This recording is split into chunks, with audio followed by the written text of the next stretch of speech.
যে তুই ওই বাড়িতে থাকতে পারিসনি বলে খুব কষ্ট পাচ্ছিস, কারণ জামাই বাবার জন্য তোর চিন্তা হচ্ছে। না না মা, তেমন কিছুই না। তুমি তো শিখিয়েছো আমাকে যে প্রত্যেকটা সম্পর্কে নিজস্ব একটা ধরন আছে, আর আমিও এই সম্পর্কে স্ত্রীর ধর্ম পালন করার জন্য এই সব কিছু করেছি মা। আর স্বামীর ইচ্ছেকে সম্মান জানিয়ে ওনার থেকে দূরে থাকাটা, এটাও তো স্ত্রীর ধর্ম পালন করাই হলো। শোভন, তোমার এই অবস্থা থেকে আমি ভয় পেয়ে গেছিলাম। তুমি তাড়াতাড়ি সুস্থ হয়ে ওঠো। শোভন, তোমার মনে আছে যে ক্লায়েন্ট বলেছিল যে 3 দিনের মধ্যে সে নিজে এসে স্যাম্পল দেখবেন, যদি পছন্দ না হয় তাহলে পুরো অর্ডারটাই ক্যান্সেল করে দেবেন। আর তোমার এখন এই অবস্থা, আমি ভাবছিলাম যে আমার পুরনো ডিজাইনারদের সঙ্গে আরেকবার কন্ট্যাক্ট করি। আমি গীতা বিশ্বাসকে একবার ফোন করে জিজ্ঞাসা করি, ভালো ডিজাইনার, এর আগে অনেকগুলো প্রজেক্ট করেছে।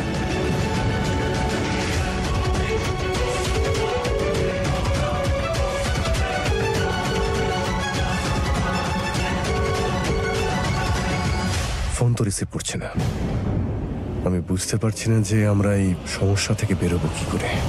আপনি অনুমতি দিলে আমি আপনাদের কাছে সাহায্য করতে পারি। তুমি এখানে থাকলে শোভন বাবা আরো বেশি কষ্ট পাবে।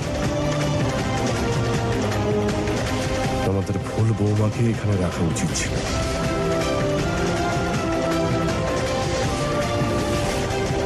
লোহা এখনো গরম আছে। বাবা, এই নাও বাবা, জুসটা খেয়ে দাও।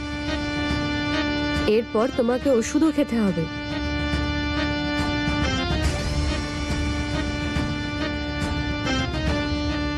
তোমাদের মুখ দুটো দেখেই আমি বুঝতে পেরেছি তোমরা দুজন নিজেদের কাজ নিয়ে খুব চিন্তায়। কি করছো গো তুমি? শোভন বাবার অবস্থাটা তো দেখো। এরকম অবস্থাতে নিজের কাজ আর অর্ডারের চিন্তা করছো? ব্যাস, অনেক হয়েছে গো। এবার আর আমি তোমায় ওকে বিরক্ত করতে দেব না। আমার তো মনে হয় এবার আমার কাছে একটাই রাস্তা আছে।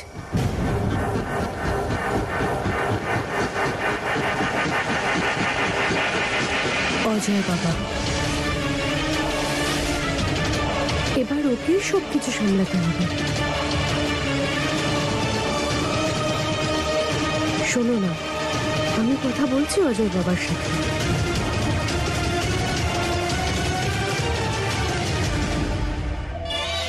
একদম ঠিক সময় আমি হাতুড়িটা মেরেছি। চলে এসেছে ব্যবসা আমার অজয় বাবার হাতে।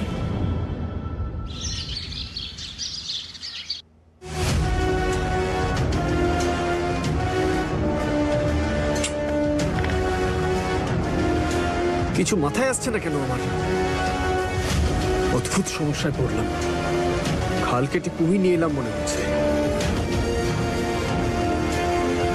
এক কাজ করি, কোনো ডিজাইনারের সাহায্য নেই, বলে দেবো আমি তৈরি করেছি।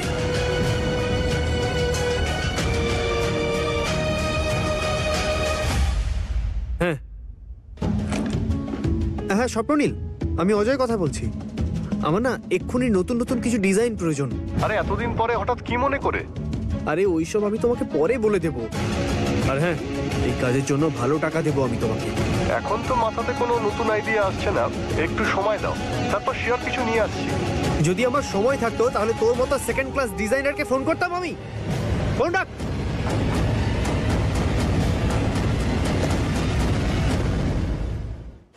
এক কাজ করি, ইন্টারনেট থেকে আইডিয়া বের করি। ধরা পড়ে গেলে বলে দেবো দুজনের মাথায় তো একই আইডিয়া আসতেই পারে।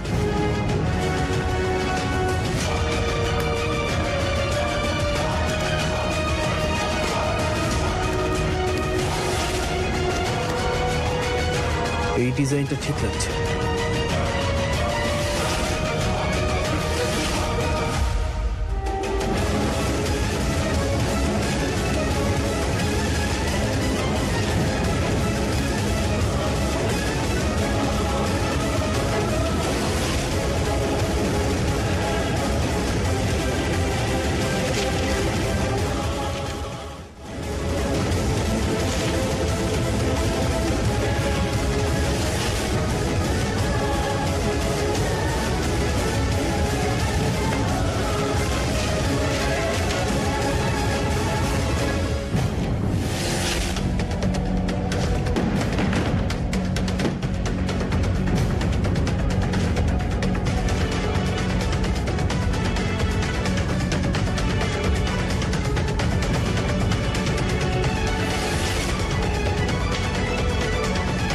শুনছো, তুমি এখনো পর্যন্ত একটা ডিজাইনও বানাওনি?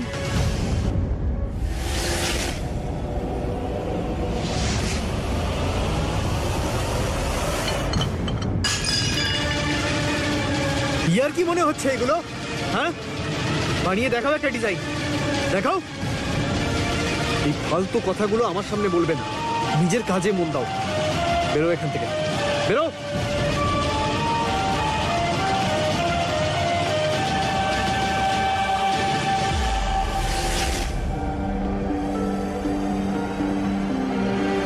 এবার আমি যদি আমার পরিবারের জন্য এই সিদ্ধান্তটা না নিই তাহলে খুব বড় গন্ডগোল হয়ে যাবে। আমাকে এটা করতেই হবে, আর কোনো উপায় নেই।